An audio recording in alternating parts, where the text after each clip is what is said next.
We charge for a detailed written report on your roof condition. We prepare one when Escrow or an insurer asks you for documented roof condition. That written work is a separate paid service.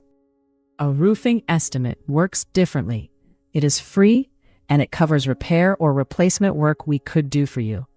That conversation does not produce the detailed written condition report.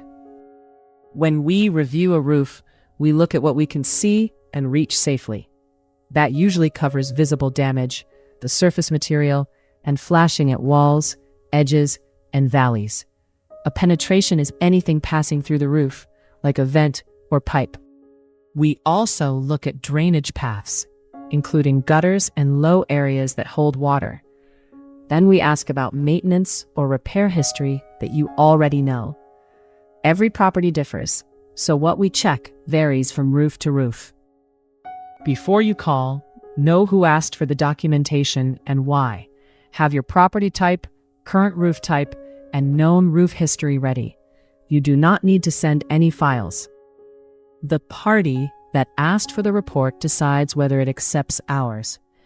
Confirm the exact requirement with them first.